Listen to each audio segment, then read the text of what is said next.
Bueno, ahí me aparece Marcos que ya estamos en vivo en Facebook. A ver, Nati, si me lo confirmás. Si fuese así, buenas noches a todos, ¿cómo están? Espero que estén muy bien. Ya son las 7 de la tarde, tal cual lo habíamos prometido. Hoy tenemos un programa espectacular. Primero voy a esperar que me confirme Nati que estamos saliendo en vivo, que seguramente así sea.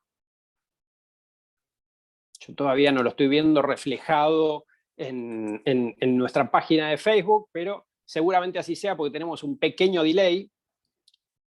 ¿Cómo andan todos? Mientras tanto voy llenando el espacio, como si fuese televisión abierta esto. En cuanto nos den el ok de que estamos en vivo, salimos con Marcos. Marcos, te voy a presentar y vamos para adelante. Pero primero quiero chequear antes de no gastar pólvora en chimango o gastar pólvora en chimango que estemos saliendo en vivo. Así que Nati, estoy esperando, dale gas, me dice Nati. Buenas noches a todos, buenos días a todos aquellos que nos están viendo desde Latinoamérica o aquellos que nos están viendo desde otras partes del mundo. Tenemos audiencia desde todas partes. Hoy tenemos un programa espectacular, contamos con una personalidad muy importante. Si hemos tenido gente importante en este programa, yo creo que el de hoy está dentro del top 3, supongo. Tenemos nada más y nada menos que a Marcos Chigal de Reset, una persona con la que he tenido oportunidad de hablar en algunas otras ocasiones. Es un tipo que sabe muchísimo de derecho, que sabe muchísimo de lo que es el mundo canábico, así que es un orgullo para nosotros acá desde Cultivando Conciencia tenerlo a Marcos. Marcos, ¿cómo estás? ¿Todo bien? Muy bien, después de esta presentación tengo el ego, no sé, por las nubes, porque no sé si será para tanto, pero la verdad que sí, muy bien. Buenas noches, buenas tardes, buenos días a todos, a todas quienes estén ahí del otro lado. Es un placer estar acá compartiendo este espacio con Agustín, la gente de Cultivando Conciencia. Agradezco mucho la invitación. Y bueno, acá estamos para charlar un poquito de cómo viene la mano con esta cuestión en torno al cannabis medicinal acá en el país. Sí, Marcos, primero, antes que todo, ya nos vamos a dedicar un poquito a eso, vamos a hablar de muchísimos temas.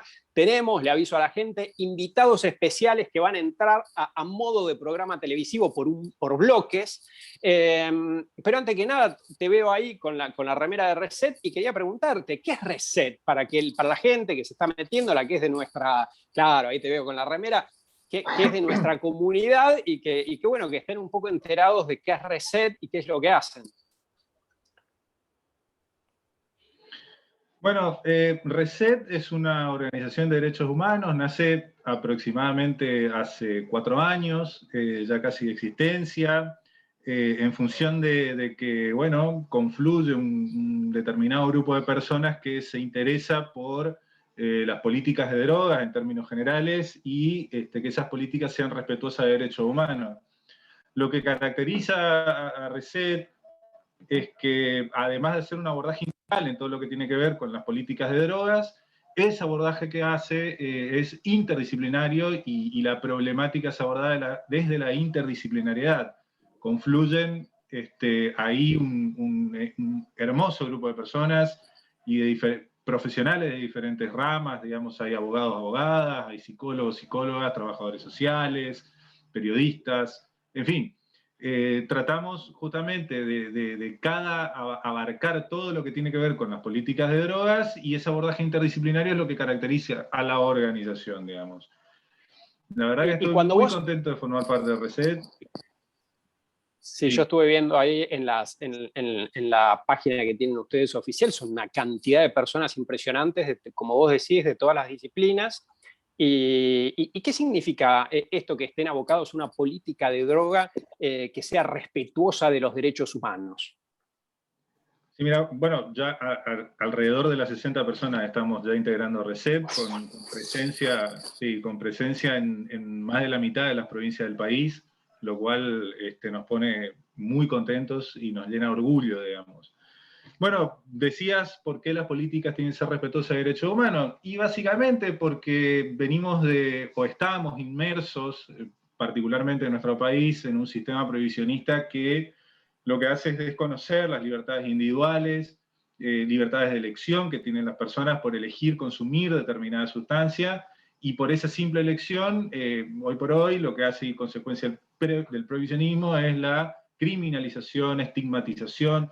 O sea, con la criminalización viene el sometimiento a un proceso penal, que es absolutamente innecesario, por el solo hecho de elegir consumir una sustancia, y con el sometimiento a un proceso penal, por la criminalización que sufre, viene la estigmatización, el desarraigo social, el considerar a la persona que consume como un delincuente, y todas las características y consecuencias que tiene esta consideración en este sentido.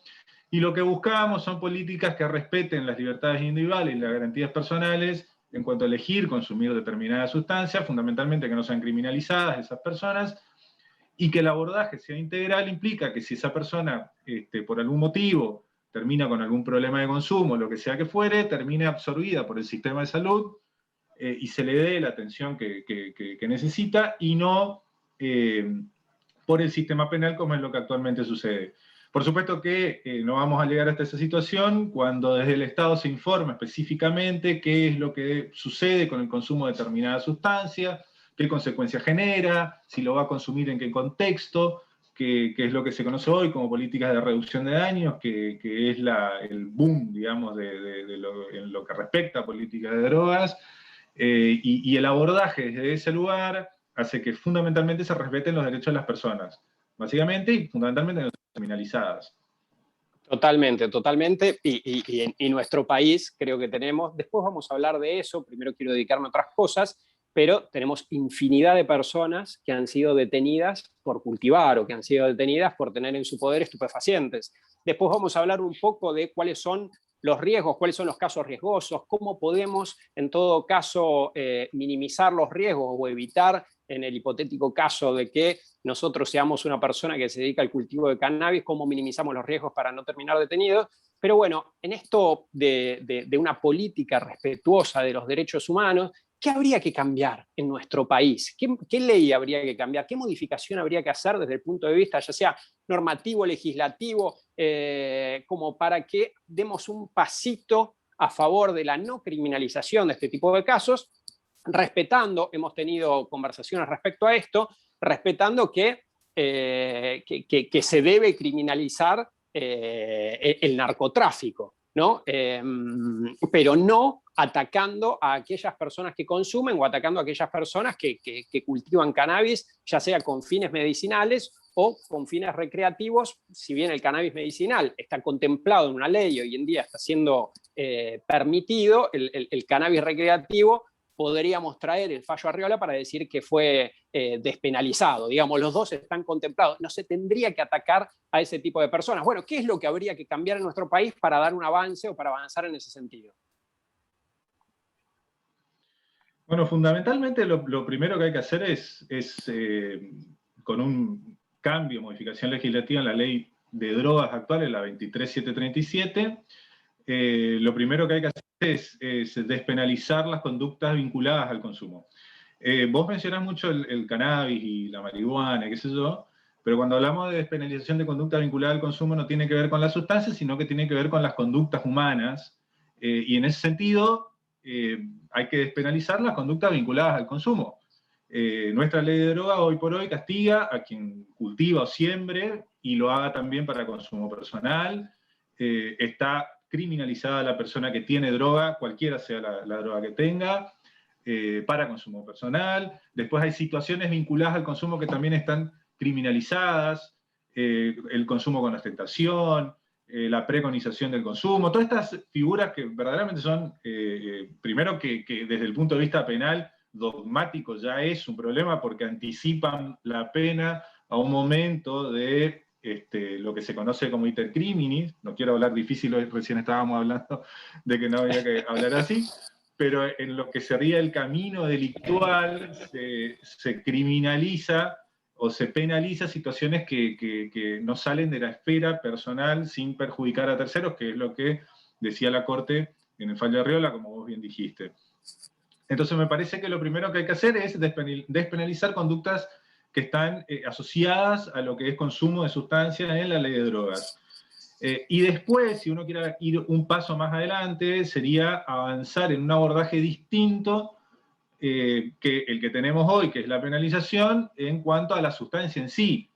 Entonces ahí los mejores sistemas, me parece a mí, son los que establecen legalizaciones o sistemas de regulación de sustancias específicas.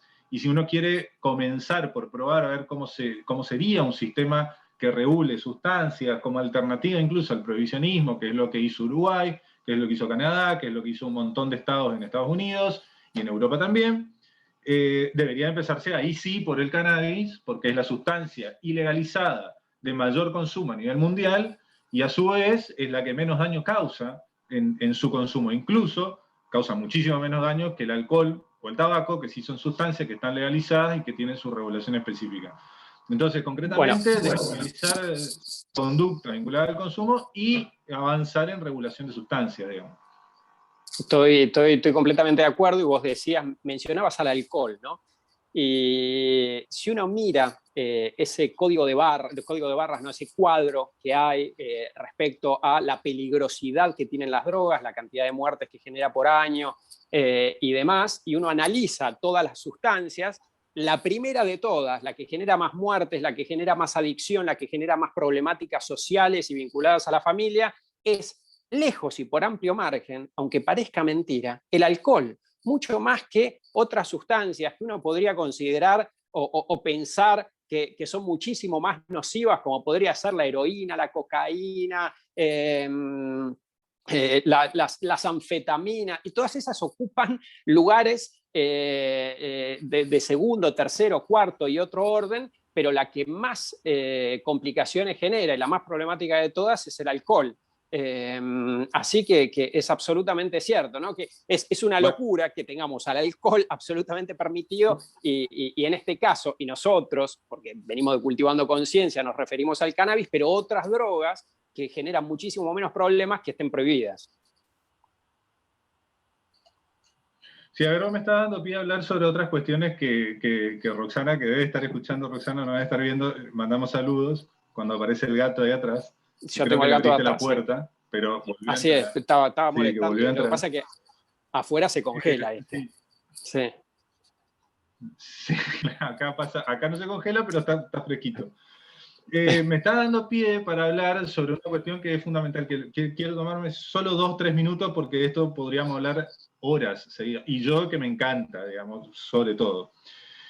Nosotros, el otro grave problema que tenemos en cuanto a las políticas de drogas y cómo abordamos la problemática es siempre centrar nuestra legislación y nuestras cuestiones en la sustancia y no en la persona. La sustancia en sí, y esto hay que desestigmatizar este concepto y estas cuestiones que nos vienen que son inherentes al prohibicionismo y que nos vienen como hace 100 años diciendo lo mismo. La sustancia no tiene la culpa de nada, la sustancia existe. La sustancia es una cuestión que circula en el mercado. Nosotros vivimos en una sociedad que es consumista, que nos obliga a consumir todo el tiempo y la sustancia circula y por eso vamos a consumir la sustancia. O sea, la sustancia está y no se va a ir. Entonces, el problema no es la sustancia, el problema es otro que no tiene que ver con la sustancia, sino toda esa cosa que nos han metido en la cabeza de que supuestamente la sustancia es el problema, de que vos te drogás, vos consumís una sustancia y por eso vas a cometer delitos, por eso te alejás de tu familia, por eso te alejás de Dios, que es básicamente lo que se nos ha metido en la cabeza hace un montón de tiempo.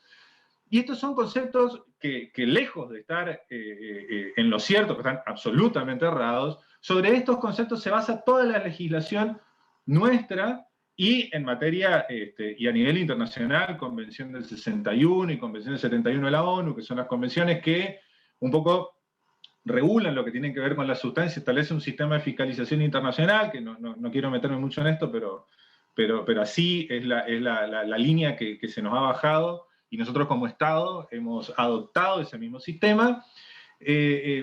Toda esa cuestión está basada en prejuicios, en cuestiones de persecución a determinado grupo social, cuestiones morales, religiosas, que nada tienen que ver y no tienen ningún basamento científico para decir lo que se dice en función de estas cuestiones. Entonces, lo primero que hay que hacer es sacar el foco y el centro del problema de la sustancia. La sustancia no tiene la culpa, digamos. Es otra la consecuencia y es otro el tipo de abordaje. que debe hacerse. Acá voy a cortar porque si no, no paramos más con este tema y nos vamos a ir por la rama y ya veo que nos estiran de la oreja después. Me hiciste acordar, sí, me hiciste acordar a una escena de la película. Voy a traer una película a colación, espero que no me maten desde Cultivando, pero Torrente, no sé si es la 3 o la 4, que en un momento saca un papel de cocaína, lo apoya en una barra, y el que está con él le dice, pero eso es malo. Él le dice, ¿cómo es malo? Te pega, te mata, te hace algo. Claro, es un papel que estaba arriba del mostrador, como diciendo, la droga no hace nada. Es uno el que bajo el efecto de esa sustancia puede llegar a hacer alguna cosa. Bueno, has mencionado en algún momento lo que tenía que ver... Y tampoco tan así porque las situaciones de consumo varían según la persona, según el escenario, según las circunstancias, según la situación. Digamos, a uno puede consumir la misma sustancia que otro y le puede pegar, como bien decís vos, diferente. O sea, no tiene nada que ver la sustancia, es el uso que uno le da, y si está absolutamente desinformado le va a dar un mal uso.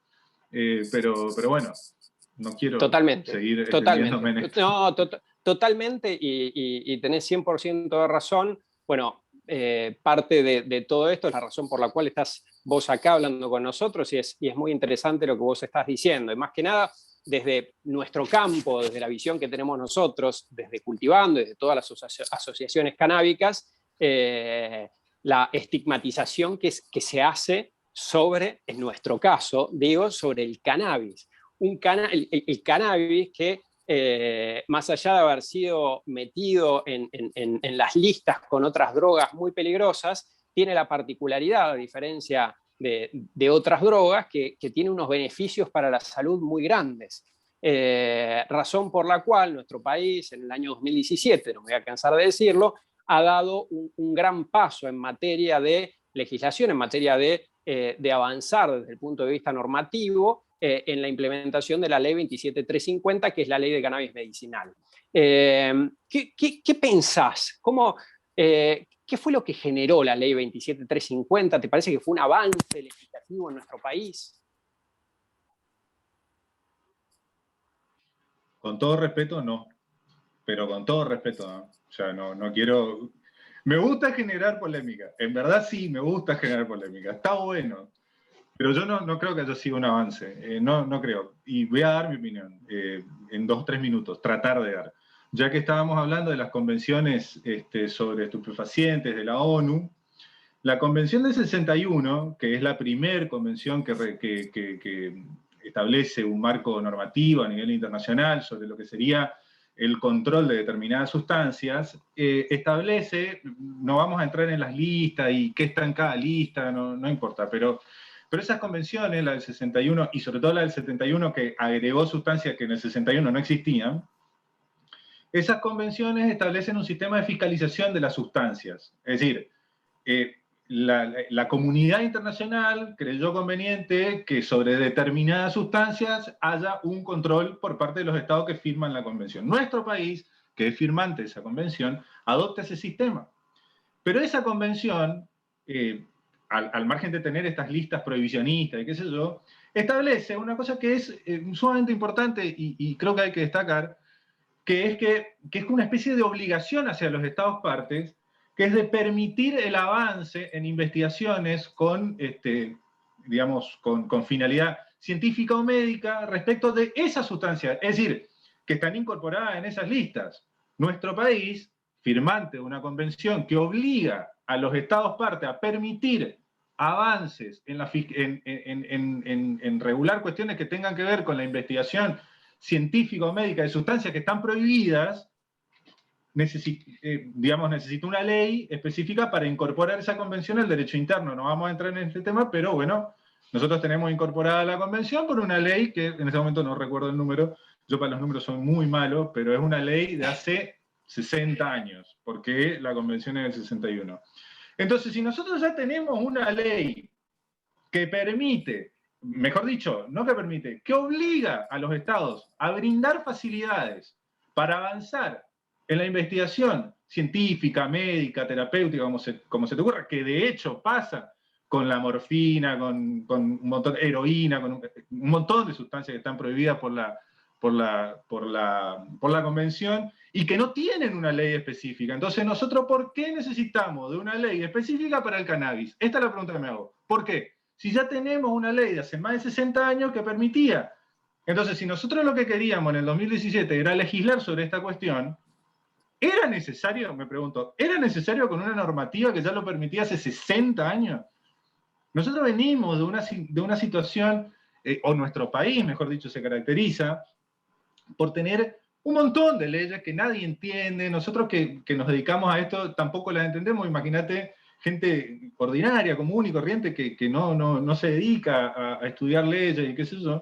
Ya para las personas que venimos en esto hace un montón de años, ya es un quilombo la cantidad de normativa. Digo, era necesario una normativa más, y encima era necesaria una ley como la 27350, que perdónenme la expresión, pero es horrible, que restringe derechos, que no reconoce libertades individuales. Es decir, lo que se reclamaba en el 2017, era que se regule el autocultivo por ley. Eso sí, pero ¿qué pasó? No pasó nada. Y por eso, cuando en el 2000, y acá viene parte también, esto siempre lo hablo incluso con Roxana y lo hablamos con un montón de gente, cuando salió en el 2017 la ley, que todos salían con pancartas a festejar, uy, qué lindo esto, nosotros empezamos a marcar, quienes veníamos en esto hace un montón de tiempo, empezamos a marcar las problemáticas que iba a traer esta ley. Por supuesto que, como siempre la militancia se queda, por supuesto, paso hacia adelante, pasito, bueno, no nos dieron mucha importancia, y fíjate ahora, a 4 años de la sanción de esa ley, los problemas que tenemos para avanzar en una regulación integral de lo que es el cannabis. Entonces, si me preguntás, no sirve de nada y no era necesario. Te entiendo perfectamente. Justo estuviste hablando de la problemática que trae aparejada esta ley, para que la gente entienda. No solo se creó en el año 2017, sino que ese mismo año fue reglamentada esa ley con una reglamentación que era mucho más restrictiva de lo que establecía la ley, una reglamentación que únicamente permitió que se puede utilizar cannabis para casos de epilepsia refractaria, y después otras reglamentaciones posteriores, incluso más restrictivas, que tuvieron que ver con que quien te recetara el cannabis tenía que ser un médico neurólogo, un neurólogo infantil, con lo cual echaron por la borda todo lo bueno, más allá de tu visión problemática de esta ley, echaron por la borda todo lo que tenía de bueno aquella ley, si se puede decir, conforme tu visión, si tenía algo bueno. Años más tarde, el año pasado, se volvió a reglamentar, se derogó. No, pará, me encanta, porque hablemos de estos temas, real, saquemos las cosas de abajo del tapete y hablemos las cosas como hay que hablarlas. Si realmente tiene aspectos negativos a la ley, hay que remarcarlos, lo mismo que, y por eso iba esto de la nueva reglamentación donde se establece el ReproCan. El ReproCan, con esta resolución emitida por el Ministerio de Salud este año, la resolución 800, ha marcado o ha establecido ciertas reglamentaciones que han traído mucho descontento para las asociaciones canábicas. Una de ellas, y vos hablabas antes del caso de Uruguay, tiene que ver con las inspecciones que puede realizar la autoridad de aplicación. Vaya a saber quiénes pueden realizar estas inspecciones, porque no dice específicamente quién las podría hacer. Ahora te voy a preguntar a ver qué pensás respecto a eso, pero fíjate lo que pasó en nuestro vecino país del Uruguay, y yo le voy a pedir a Nati, que está atrás de los controles de Cultivando Conciencia, que la permita entrar a Janet Carballo de Uruguay, quien nos va a acompañar durante un momentito en esta charla y nos va a contar todo lo que está pasando en Uruguay, quien fue un país que nosotros tomamos, entiendo, como ejemplo. Vos dijiste Uruguay y Canadá, mencionaste estos dos países a modo de ejemplo, y para que nos cuente un poquito qué es lo que está pasando, cuál es la realidad que está pasando en Uruguay, que nosotros lo veíamos como un país súper avanzado en materia de reglamentación del cannabis, y a pesar de esos avances gigantescos que dio hace algunos años, hoy en día están atravesando una etapa de crisis en donde los cultivadores están siendo perseguidos por el Estado. Janet, ¿estás ahí con nosotros?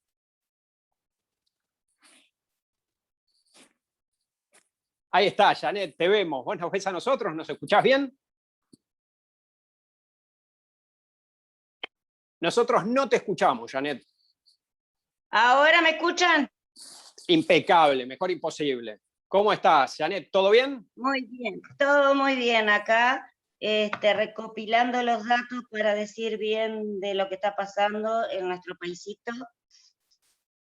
Bueno, estamos acá con Marcos. Nosotros estábamos hablando un poquito de cuál es el estado normativo acá en Argentina, que hemos dado un paso en materia de regulación del cannabis, pero bueno, acercándonos un poco a lo que habían hecho ustedes en su momento, no tanto, porque si bien nosotros regulamos el cultivo del cannabis medicinal, no lo hicimos del recreativo como sí lo hicieron ustedes. ¿Y qué es lo que está pasando? Contame un poquito ahora en Uruguay.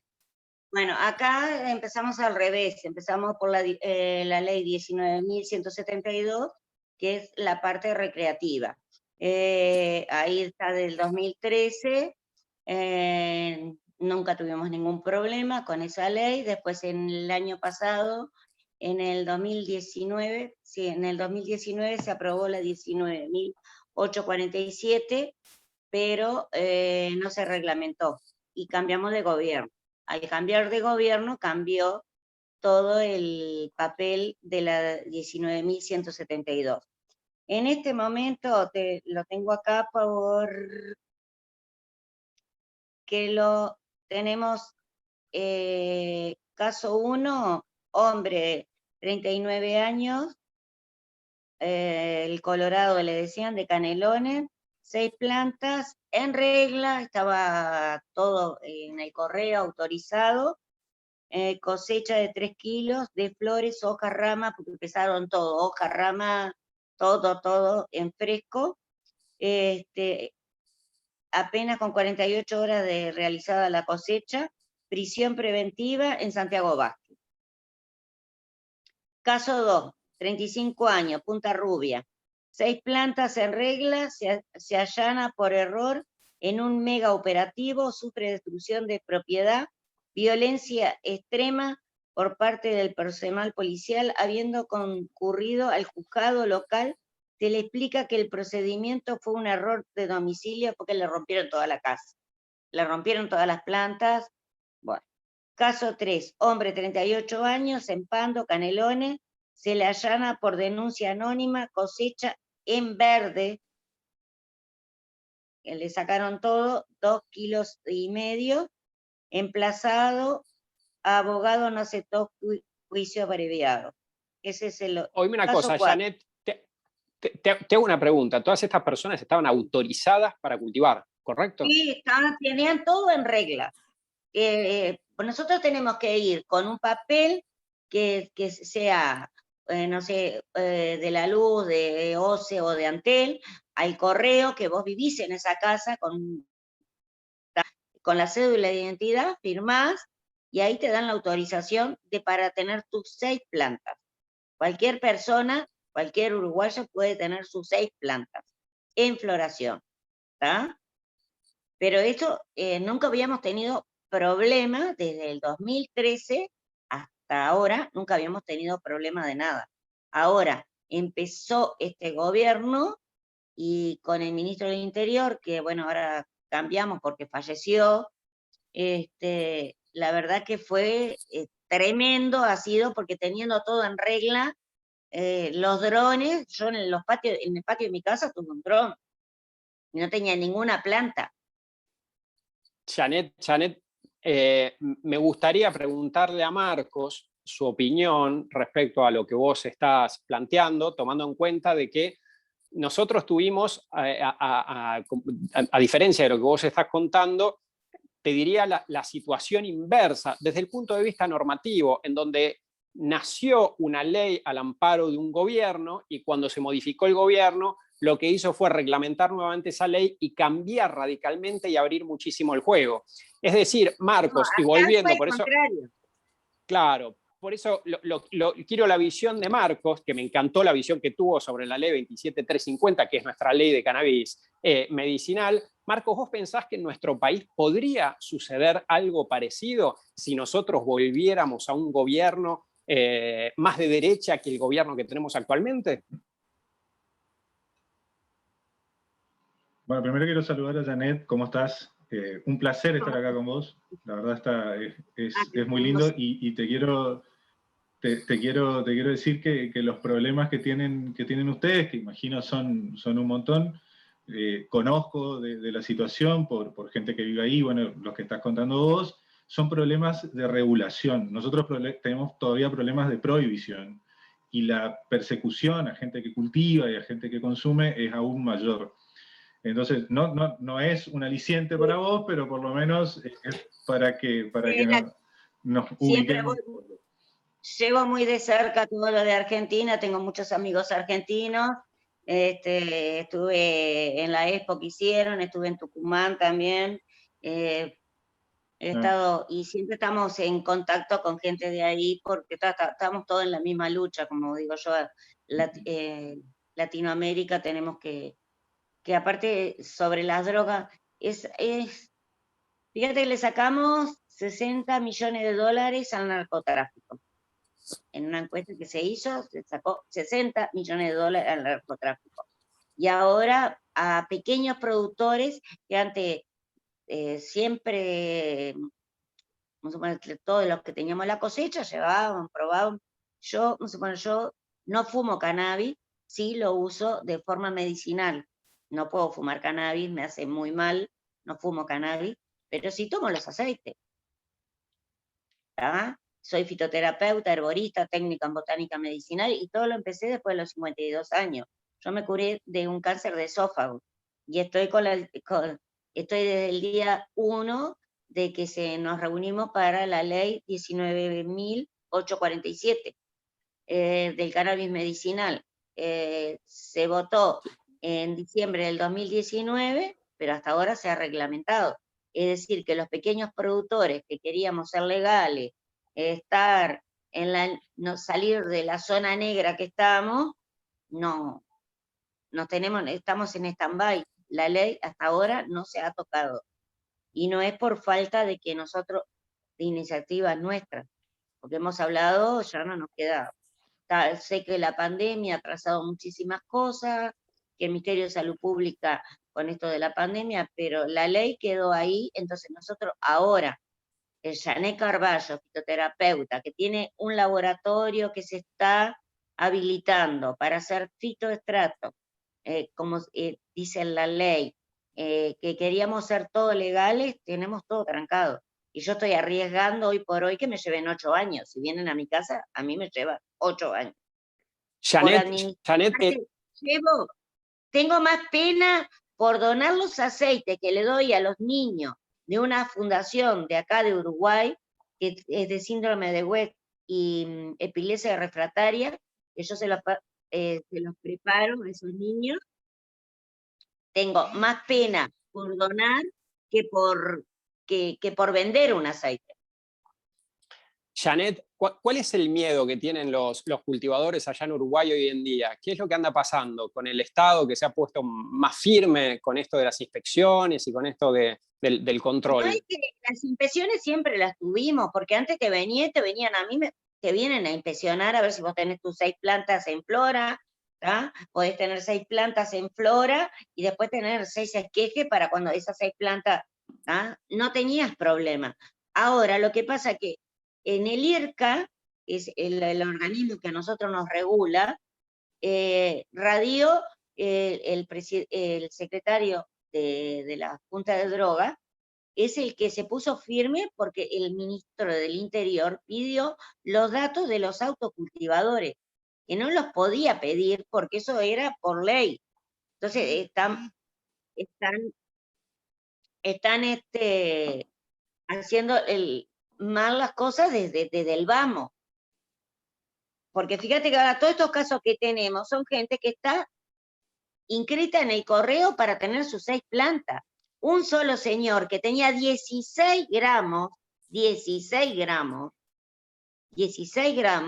con EPOC, que también ya sabemos que es broncodilatador, que no sé si era para hacerse su medicina o fumaba, pegaba alguna pitada para...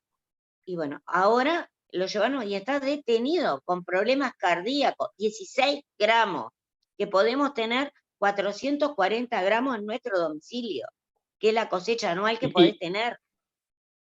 Y Janet, ¿por qué se está dando esta situación en Uruguay? ¿Qué es lo que pasó? Cambió, antes teníamos un gobierno de izquierda, ahora tenemos un gobierno de derecha. La verdad que el ministro del Interior estaba en contra del cannabis, de todas las drogas, entonces le empezó a dar con el cannabis mal, pero mal en todos los sentidos, porque aparte gente como, yo los casos que te estoy diciendo acá, estaban registrados como autocultivadores, y aparte nos ponen, ahora tenemos también, desde que empezó acá, cambiamos el gobierno, se votó un cheque en blanco y después vino la LUC, que ahora es lo que está. Entonces, al estar la LUC, la verdad que nos está matando a todos. Nosotros que somos pequeños productores, ponele, yo me dedico a fabricar aceites y cremas, ¿ah? Yo me dedico a eso. He estudiado, tengo estudios en Chile, hay en Argentina, en Barcelona. Ahora estoy haciendo un curso de dermocanábico a nivel europeo para tener... estoy metido en toda la industria del cannabis. Y te digo, yo nunca con un gobierno de izquierda tuve problemas, fíjate que se llevaron de Artigas ayer, que fue el último que se llevaron, fue por jabones, es algo, acá lo tengo, espera que te digo bien, hombre, que lo tengo acá en esto, porque tengo tantos datos que... Janet, yo te quería hacer una preguntita respecto Sí. a lo que vos estás diciendo. Y después te agradezco muchísimo, me parece que el tema es tan interesante que le deberíamos dedicar algún programa en particular. Querías terminar una idea que vos estabas diciendo. Sí, que ponele, ahora son todos allanamientos y son allanamientos violentos, ¿no? Porque aparte siempre son por denuncias anónimas y allanamientos violentos, pero cuando te digo violentos, que te rompen, no tan solo las plantas, te llevan las plantas, te rompen todo lo que te encuentran. Esa situación supongo que con Marcos la conocemos, por lo menos yo en mi profesión la conozco perfectamente, que la policía me ha pasado casos de que en vez de abrir la puerta, que la puerta estaba sin llave, pero estoy diciendo una puerta que conducía a un dormitorio, rompieron la puerta, la partieron por la mitad para entrar cuando podrían haberla abierto. Pero yo te quería hacer una preguntita respecto a lo que vos estabas diciendo y que tiene que ver con las inspecciones. ¿Quién hace las inspecciones allá? Las inspecciones es por el IRCA. El IRCA, nosotros tenemos el cultivo doméstico por un lado, tenemos los clubes de membresía que pueden llegar a tener 99 plantas en flora, ¿tá? Y 45 socios. ¿Ah? También. Las inspecciones a los clubes o a las cosas domésticas lo tenía que hacer nada más que el IRCA.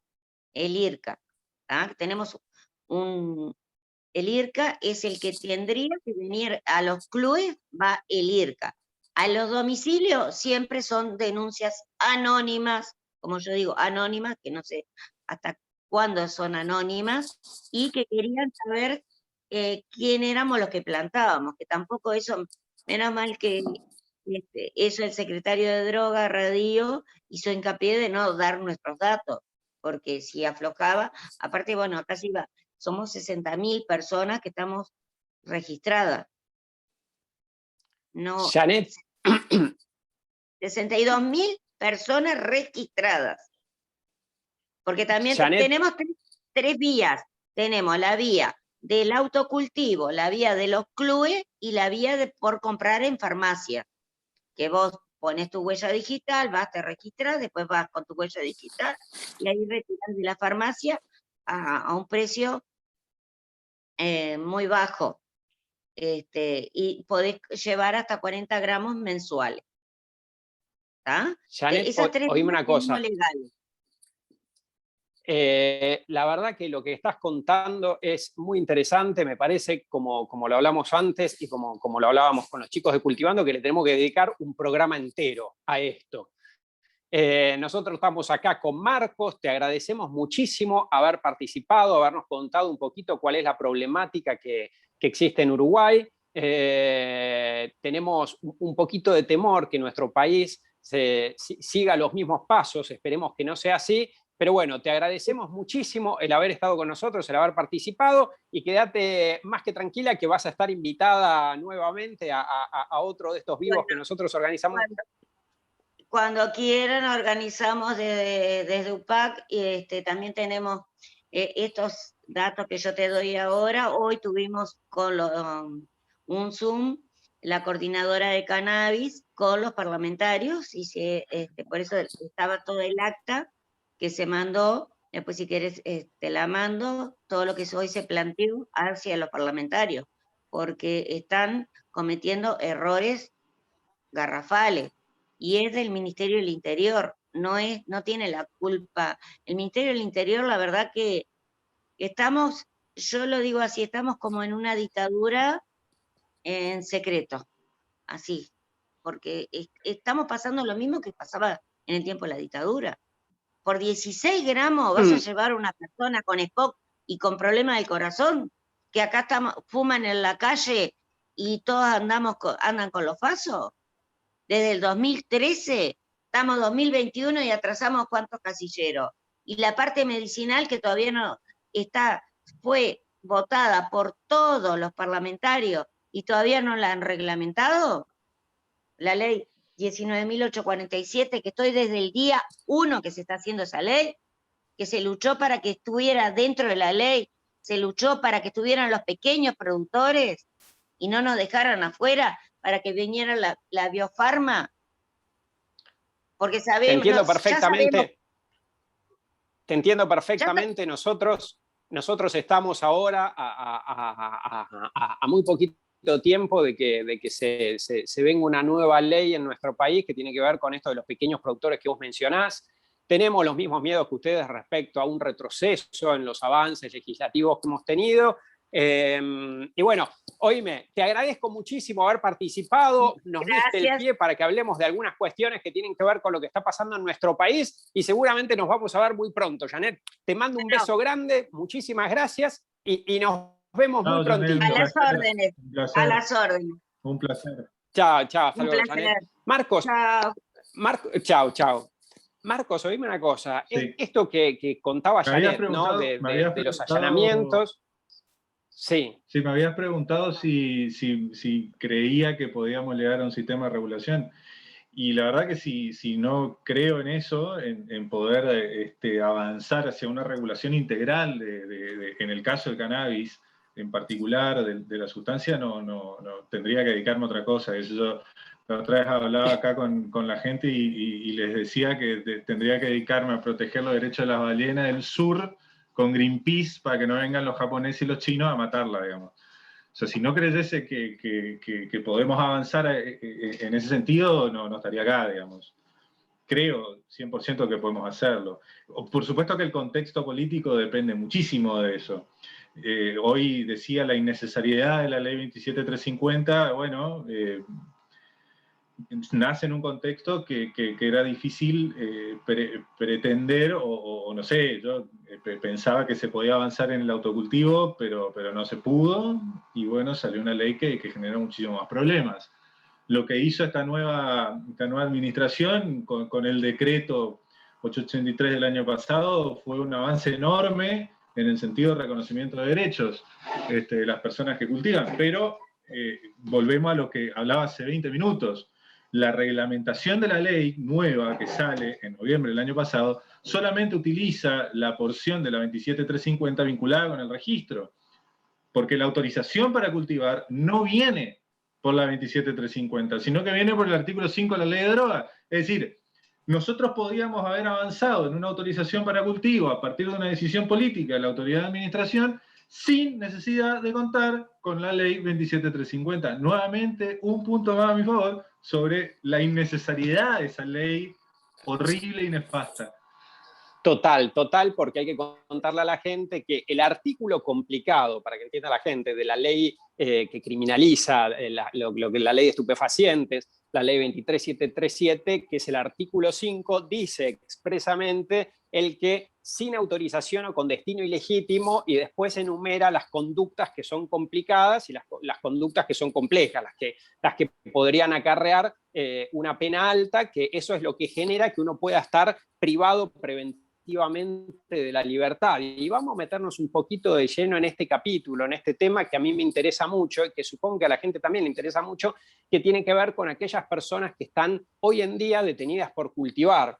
Yo siempre les doy como consejo a todos los que nos miran lo problemático, lo complicado en el panorama actual de nuestra legislación y, como vos decís, de la criminalización de las conductas que tienen que ver con el cultivo de estupefacientes. Lo complicado es vender.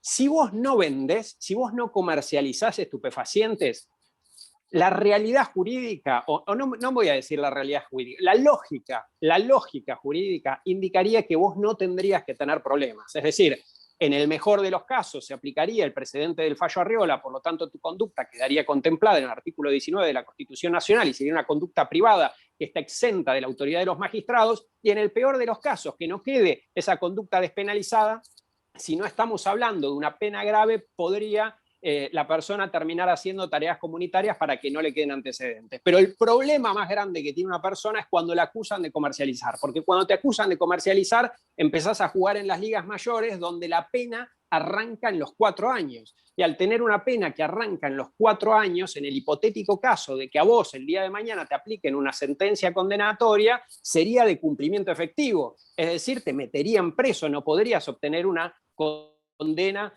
en suspenso, una condena de ejecución condicional. Lo cual significa que si a vos te agarran y te acusan de comercializar, el juez, haciendo una prognosis, haciendo una proyección de la pena que te cabería más adelante por ese delito que arranca en 4 años, considera, por una cuestión de hacer una interpretación en contra de lo que establece un artículo del Código Penal, que podrías fugarte. Porque como vos sabés que si te aplican una condena, vos te fugarías, entonces yo, para que no te fugues, te meto preso preventivamente. Y la problemática, que esto es lo que te quiero preguntar, Marcos, porque me interesa muchísimo tu opinión, es en aquellos casos en donde el tipo no estaba comercializando, pero lo acusan de comercializar y de ese modo termina detenido. ¿Qué hay que hacer en estos casos? ¿Cómo hace la gente para defenderse en estos casos? Yo primero quería decir una cosa. Me parece que tendría que hablar más con vos seguido. O sea, lo que vos decís es cierto, pero me mata el nivel de positivismo que tenés y de positividad y de pensar hacia el esto que decís no, está bien, no hay problema si a vos no te acusan de comercializar. Es cierto, sí, está bien, no debería tener problema. El problema máximo es que esa situación la tiene que resolver un juez, la tiene que resolver la justicia. Y para resolverla la justicia, vos ya estás sometido a un proceso penal que en el 99% de los casos es innecesario. Nosotros venimos de estadísticas de hace miles de años, hechas por los organismos oficiales, el Ministerio de Seguridad de la Nación y qué sé yo, en donde se ha dejado establecido, y todos esos números avanzan todos los años, de que más de la mitad de las causas que se inician por infracción a la ley de drogas en el país están vinculadas con situaciones vinculadas al consumo. O sea, y eso tiene que ver con la selectividad que hoy juega en el sistema penal y fundamentalmente la selectividad que tienen las fuerzas de seguridad para avanzar sobre ni siquiera quiero decir la cadena más endeble del narcotráfico, digamos, porque la persona que consume está fuera de esa cadena. La persona que consume, consume. No está dentro de la cadena de tráfico. Consume una sustancia.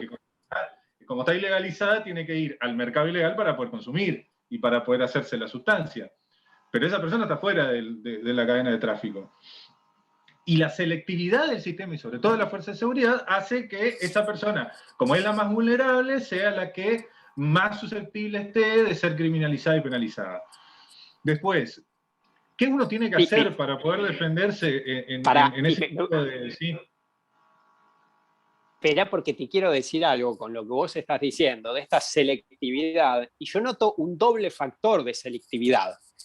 Y te lo voy a marcar, para mí, mi visión, en 2 niveles. Vos hablás de las fuerzas de seguridad qué complicado son cuando las fuerzas de seguridad marcan a alguien y de golpe un policía dice que se acercaba gente a tu casa, te daba dinero y se llevaba algo con la mano, se llevaba algo escondido en la mano. Y de golpe, la declaración de un policía te hace dar un vuelco en la causa penal, y un tipo que tenía, por ejemplo, uno de los casos reales, un lugar que vendía empanadas, terminan acusándolo de comercializar estupefacientes por este ida y venida, con solo una declaración de un policía. Entonces, este nivel de selectividad ya de la fuerza de seguridad, donde si las fuerzas de seguridad te atacan, estás perdido, porque marcan la prueba que va a determinar la calificación legal que se va a aplicar en ese hecho, a ese proceso.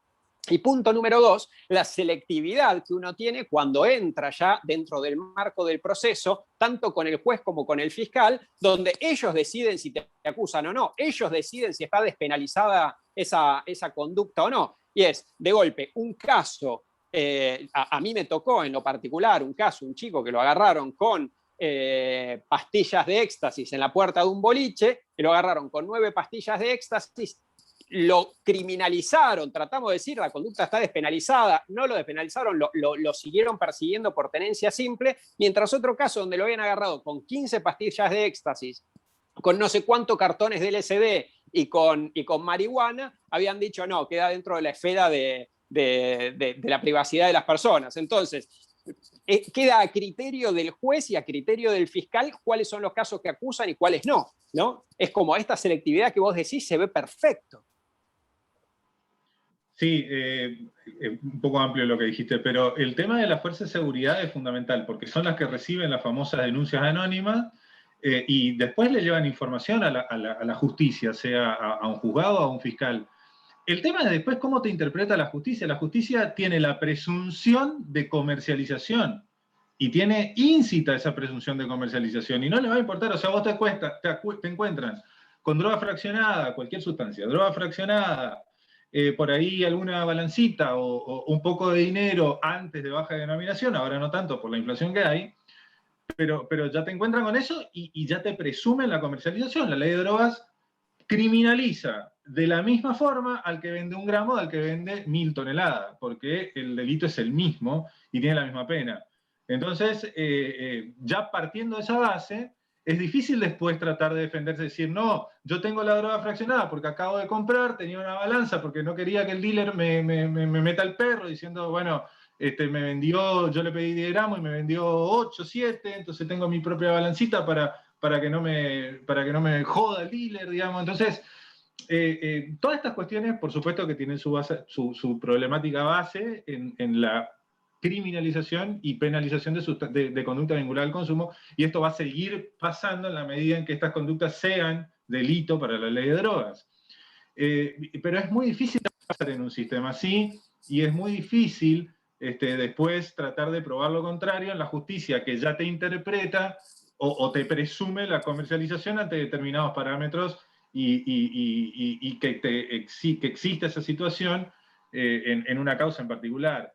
Pero la verdad que lo sé perfectamente porque es lo que marca la justicia. La justicia marca el camino para el lado de la comercialización y lo tenés que dar vuelta. Es difícil dar vuelta. Y si te marca el camino para el lado de la despenalización, bueno, ahí en todo caso te quedarás tranquilo.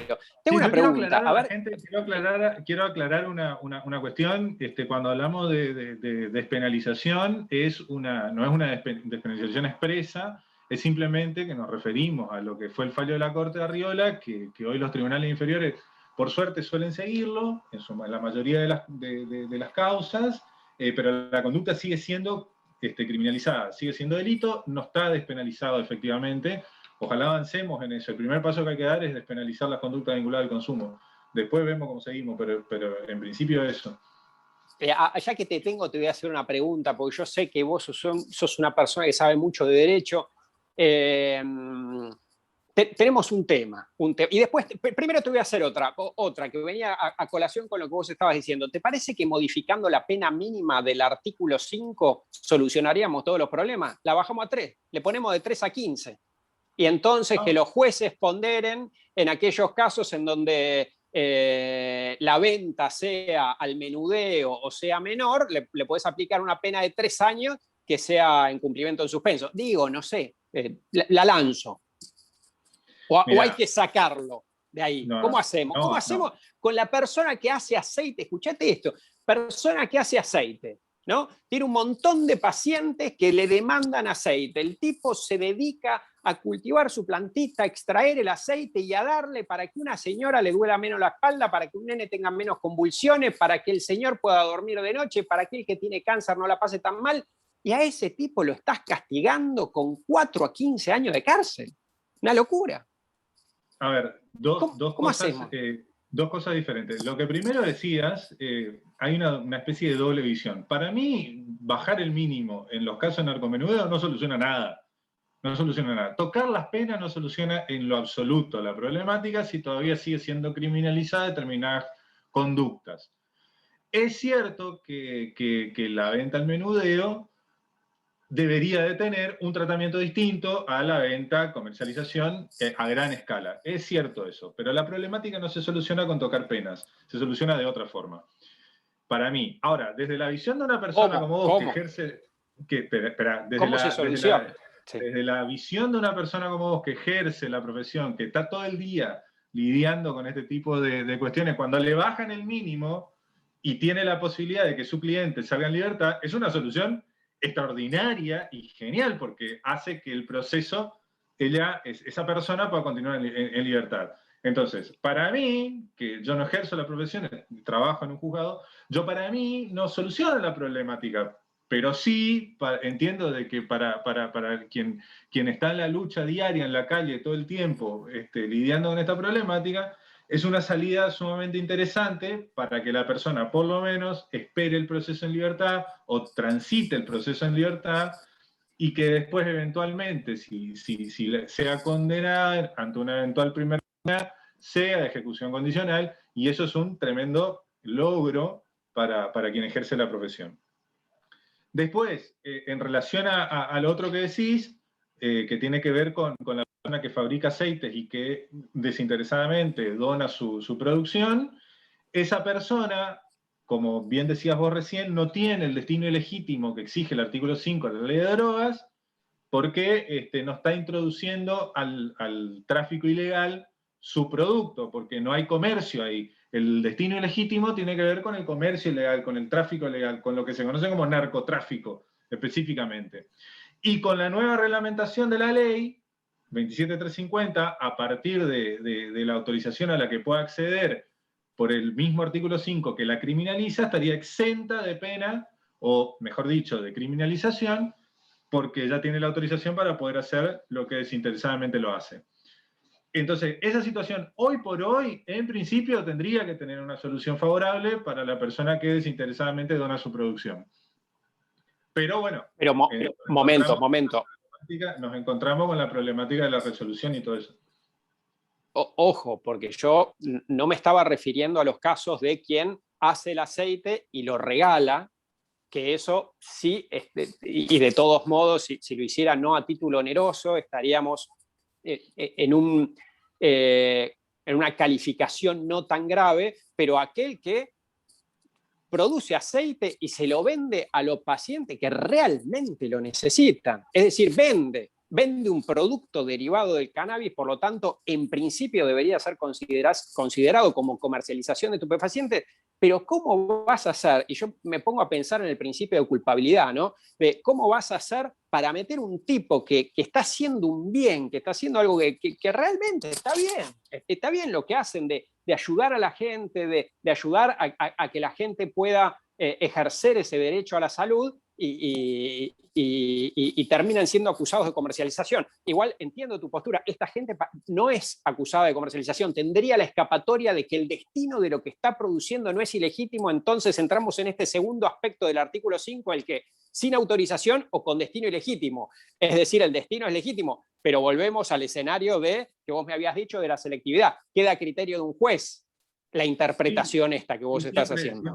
Siempre es así, esta persona no tiene el destino ilegítimo, pero tampoco tiene una autorización para hacerlo, para vender o para comercializar. Eso ya sería parte de una regulación un poco más amplia que controle la cadena de tráfico, completa la cadena de producción de la sustancia, que debería de existir, y con la legislación actual que tenemos, vos te referías al principio de culpabilidad, yo lo resolvería desde antes, por quizás, no creo que desde un estado de necesidad, digamos, se podrá resolver, pero por lo menos por una falta de afectación al bien jurídico que protege la ley. No me quiero meter en cuestiones tan técnicas, pero ahí Vas bien, Vas sí, bien. ahí hay una falta de afectación enorme al bien jurídico que tutela la ley de drogas, que es la salud pública. Es decir, con el producido muy bien. el producido de la sustancia no está afectando a nadie, sino que está mejorando la calidad de vida, entonces ya la tipicidad no se da, digamos. El análisis típico tiene que completarse con el grado de vulneración al bien jurídico protegido, cosa que acá no sucede en el ejemplo que vos diste.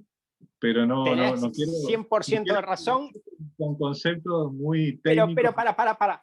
Vamos a ver si se lo traducimos a la gente, porque lo que estás diciendo es sumamente interesante desde el punto técnico del derecho penal, y para que la gente entienda, para que una persona sea criminalizada por haber cometido un delito, tiene que violar un bien jurídico. Los bienes jurídicos son bienes que protege el Estado, que protege la ley, es decir, la vida, la integridad física, y en el caso de la ley de drogas es la salud pública. Entonces, necesariamente para que uno cometa un delito, uno tiene que atacar ese bien jurídico que protege la ley, que es la salud pública. Si uno no ataca ese bien jurídico, no hay lesividad, y si no hay lesividad, no se cumplimenta uno de los requisitos esenciales que tiene el tipo objetivo, que es uno de los requisitos esenciales que tiene la teoría del delito. ¿Qué es la teoría del delito? La teoría del delito es una teoría que sirve para determinar cuáles conductas configuran un delito y cuáles conductas no configuran un delito. Uno de los requisitos que tiene esa teoría que analiza el hecho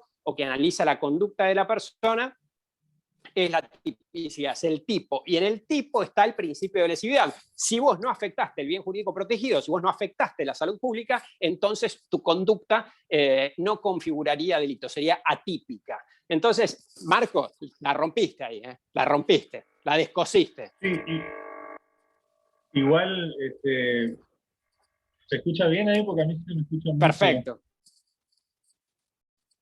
Perfecto, te escuchamos bien. Ahora te quedaste un poquito congelado. Pero bueno, lo que estaba diciendo Marcos ahora mientras seguramente va a volver en algún momento, es un análisis jurídico brillante. En vez de decir, no, lo sacamos por acá o lo sacamos por allá, dijo, no, ataquemos la esencia. Acá no se afecta el bien jurídico que protege la ley, que es la salud pública, sino que estás fomentando la salud pública y por lo tanto, en ese caso, no habría delito. Ahora vamos a ver si solucionamos los problemas. Ha pasado la hora. Soy yo el que me quedé congelado. No, yo me sigo viendo. Yo lo veo a Marcos congelado. Claro, me estaban hablando a mí, pero yo, claro, el que se quedó congelado es Marcos. Ahora vamos a ver si podemos recuperar la conexión con Marcos. Nati seguramente debe estar haciendo lo imposible para poder hacerlo. Mientras tanto, yo voy a ir avanzando. Lo que quería decir es, ha pasado una hora desde que estamos hablando con Marcos, hemos hablado también con Janet ahí por el medio. Me quedó por tocar varios temas. Yo tampoco quiero hacer demasiado extensa esta charla. Ahora vamos a volver con Marcos, seguramente vamos a hacer un pequeño cierre.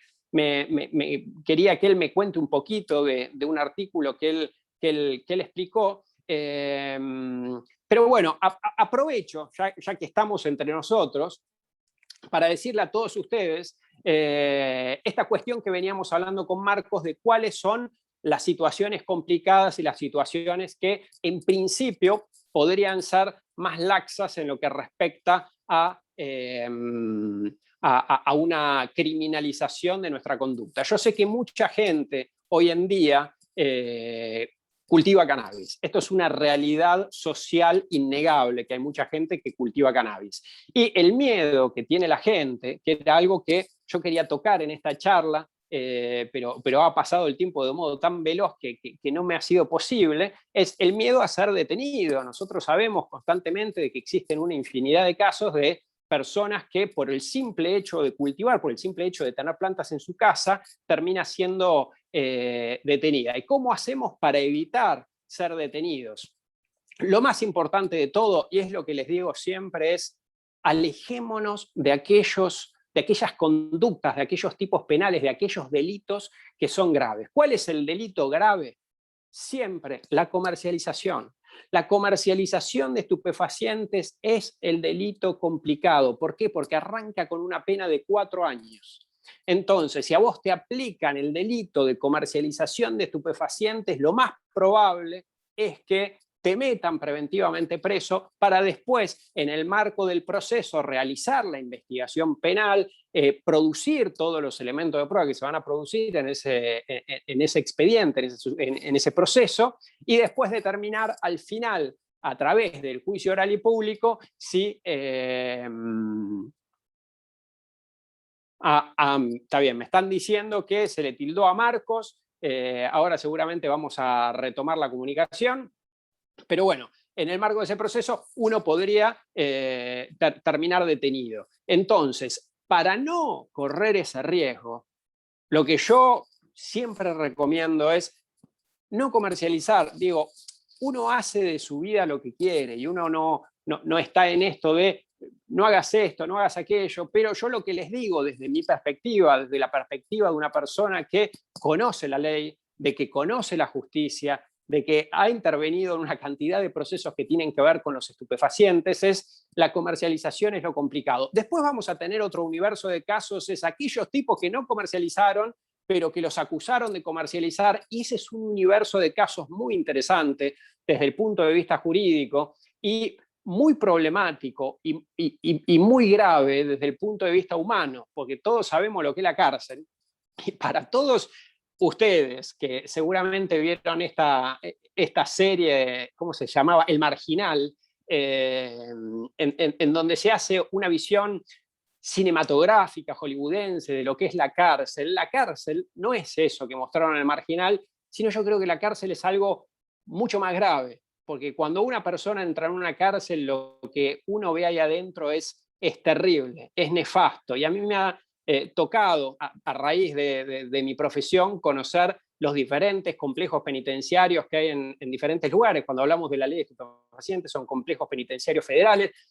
Acá, en todas las causas que caen en Capital, son 13, 6 a Devoto y Marcos Paz. Los conozco prácticamente de memoria a todos ellos, y la verdad que la realidad es gravísima. Entonces, tratemos de evitar meternos en esas figuras, y si necesitamos hacer nuestra medicina porque no nos queda otra alternativa y no queremos registrarnos en el ReproCan, lo que tenemos que hacer es evitar comercializar. Y sepan una cosa, y ahora me voy a meter a hablar un poquito del registro, porque sé que la gente estuvo preguntando de cómo hace uno para registrarse en el ReproCan. Vamos a hablar del ReproCan y de las otras posibilidades de las organizaciones civiles. Pero lo más importante es que entiendan que un mensajito de texto muy tonto, un mensajito que alguien te diga, che, me vendés, y vos le decís, bueno, pasate por casa, y se interpreta mal, porque vos cuando pasó por tu casa no le vendiste, sino que se lo regalaste, o 2 o 3 personas que te dicen, che, estoy buscando esto, y se habla medio en código, eso te puede comprometer terriblemente en una causa penal, así que traten de evitarlo. Y si lo hacen, borren los mensajes. Bueno, no digo más respecto a eso, porque me van a acusar de fomentar los delitos. Lo que quiero decir es, vamos un poquito a tocar un tema que toda la gente siempre anda preguntando, que tiene que ver con el registro, con los registros. Hoy en día, como todos ustedes saben, a raíz de la resolución del Ministerio de Salud, en donde de la reglamentación y de la resolución del Ministerio de Salud, se ha abierto el ReproCan, donde todos ustedes se pueden meter y pedir una autorización para cultivar. Entonces, vamos a tener diferentes escenarios, que es, por un lado, el del ReproCan, en donde te da el Estado la autorización para que vos cultives, y si vos tenés la autorización del ReproCan, ya no vas a tener ningún problema con respecto a una posible persecución penal, siempre y cuando te manejes dentro de los parámetros lógicos y dentro de la ley.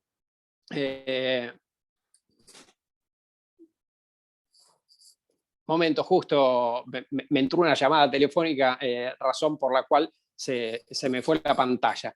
Si uno se maneja dentro del ReproCan no va a tener ningún problema. ¿Cómo se hace para registrarse al ReproCan? Es muy sencillo. Lo que tiene que hacer es seguir los pasos que establece. Uno se mete en el ReproCan, te dicen todos los pasos que tenés que seguir, tenés que tener un médico que te recete el aceite de cannabis, tenés que firmar un consentimiento informado bilateral en donde uno acepta el tratamiento médico, porque obviamente estamos hablando de una medicina, de una droga que está controlada, entonces uno tiene que ser informado de cuál es el tratamiento. El médico, y esto es otro tema importante que tiene que entender la gente, el médico tiene que estar vinculado al ReproCan y el médico es el que tiene que decir que vos sos su paciente y que, y que te recetó cannabis, te tiene que habilitar, y después de todo eso te habilitan, te dan la autorización para que vos puedas tener hasta 9 plantas en estado de floración. Acuérdense, 9 plantas en estado de floración, lo cual indicaría, si bien no lo establece la normativa, que uno puede tener otra cantidad de plantas en estado vegetativo y en estado de germinación. Y si uno consigue la autorización, la lógica sería que uno no tenga problemas, más allá de que han habido casos en donde con la autorización del ReproCan han pateado una puerta y se han llevado las plantas. Sabemos que eso no es la mayoría de los casos, pero bueno, esa es la realidad normativa actual. Bueno, lamentablemente Marcos no ha vuelto, estábamos esperando que vuelva, queríamos terminar con él. Muy probablemente lo que vayamos a hacer es hablar con él en otra oportunidad. Es una persona que tiene las cosas extremadamente claras.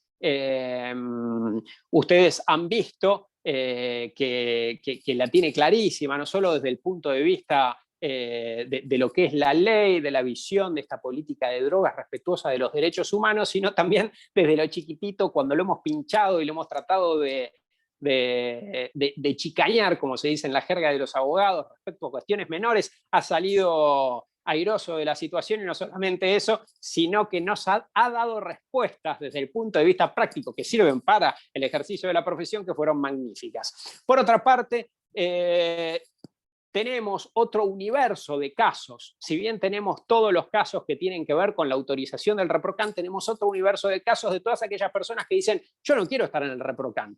¿Por qué? Porque en el ReproCan yo tengo, en el anexo 2 de la reglamentación establece que me pueden hacer una inspección. Entonces, ¿qué es lo que pasa con respecto a esta inspección? Yo me anoto en el ReproCan y de golpe me puede tocar la puerta el día de mañana un inspector o la policía, me puede decir: vengo a revisar a ver cuántas plantas tiene usted. Y eso puede ser problemático. ¿Por qué? Porque si uno tiene más plantas de las permitidas, ¿qué es lo que pasa? Me acusan por la ley de drogas, o si entra la policía y en vez de ver esas plantas ve otra cosa en mi casa que le llama la atención y que me van a terminar incriminando por algún otro delito porque de golpe tengo a la policía metida dentro de mi casa. Entonces, esta problemática, que es para todas aquellas personas que no se quieren unir al ReproCan o que por diferentes razones, también hablábamos de la protección en otros Zoom, de la protección de los datos personales, de que de golpe yo me estoy anotando en el ReproCan y lo que tengo es que dar todos mis datos. Y al dar todos mis datos, esos datos, si bien en un principio fueron públicos y después los cuidaron, son datos que ve todo el mundo. Acá volviste, Marcos, te tengo ahí. No sabía que estabas. Avísame si me escuchás, si me escuchás bien. Yo ahora me veo que me congelé, no sé si soy yo o no, yo estoy bien, Ahora vamos a ver si Marcos vuelve con nosotros, así le damos un cierre a todo esto. Y lo que quería decir con respecto, Marcos, ya volvemos con vos y cerramos, quiero terminar esta idea, lo que tiene que ver con aquellas personas que no se quieran anotar en el ReproCan. Nuestro consejo, desde Cultivando Conciencia, desde otras asociaciones canábicas, es que se acerquen, que se registren. Nosotros les vamos a decir todo lo que tienen que hacer para alejarse de ese escenario problemático que es la comercialización, teniendo la receta del médico que le recetó cannabis en casa, teniendo la historia clínica donde se ve su problemática, teniendo las plantas con los nombres específicos. Generalmente las plantas que se usan para el aceite tienen un bajo contenido de THC, con lo cual no tienen efecto psicotrópico y por lo tanto nos aleja de de un cultivo recreativo. Entonces, para todos aquellos que no se quieran meter en el ReproCan, les aconsejamos que se acerquen a las asociaciones para decirles cómo tienen que hacer sin que corra en principio riesgo su libertad. Marcos, te me fuiste, tuve que hacer una maniobra increíble para entretener a la gente y que no se nos vaya. Y de vuelta se me congeló Marcos, no lo puedo creer. Esto de la conexión, quería hablar con Marcos respecto a lo que queda. Ahí está, Marcos, te extrañábamos tanto. Bueno, oíme una cosa. No sé qué pasó, se cortó todo acá, un desastre. No importa, no te preocupes, estuvimos hablando, estuvimos aclarando dudas que me pasaba Nati por privado, así que hemos entretenido a la gente que estaba ansiosa por escucharte, y hemos dicho que ha pasado tanto tiempo, ya vamos 1 hora y cuarto, que quizás lo que convenga hacer es un cierre de lo que estábamos hablando, hablar muy chiquitito respecto a lo que se viene, y que nos prometas acá en vivo para todos que vas a estar con nosotros en una próxima ocasión. Sí, claro, sí, sobre todo porque me enojé porque se colgó todo acá, se puso muy...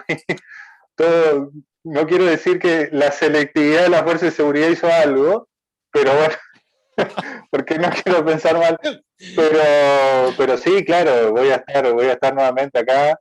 Les agradezco, aprovecho la oportunidad para agradecerle por la invitación y la verdad siempre es un placer estar compartiendo estos espacios con gente amiga y con gente que busca en definitiva lo mismo que buscamos de Reset. Así que un placer y encantado de participar nuevamente en alguna otra oportunidad. Marcos, te quiero hacer una preguntita respecto a algo muy novedoso que ha aparecido. Yo no sé si has tenido oportunidad de leer el proyecto de ley que ha sido presentado por Matías Culfas, que tiene que ver con la industrialización del cáñamo y del cannabis medicinal. ¿Tuviste oportunidad de echarle una ojeada a qué es lo que está sucediendo con respecto a eso? Sí, claro, leí el proyecto. Pasa que yo tengo una cuestión ahí que nosotros, que es muy básica, que te la voy a, porque aparte sé que a poco tiempo.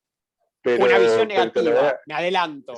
No es que sea negativa, nosotros no podemos, yo como integrante de una organización de derechos humanos, no puedo permitir o no puedo, permitir que se avance en este tipo de regulaciones cuando hay gente que está presa por hacer lo mismo. Es decir, si primero damos una solución a la cuestión de gente o sea, de gente que está presa por cultivar, por plantar, por elegir consumir una sustancia, si no damos una solución a esto no podemos avanzar sobre una industrialización de esta cuestión. Yo entiendo de que sea muy beneficioso en términos económicos, porque nadie va a negar que esto es un boom a nivel mundial, y por otro lado que genere fuente de trabajo y bla, bla, bla.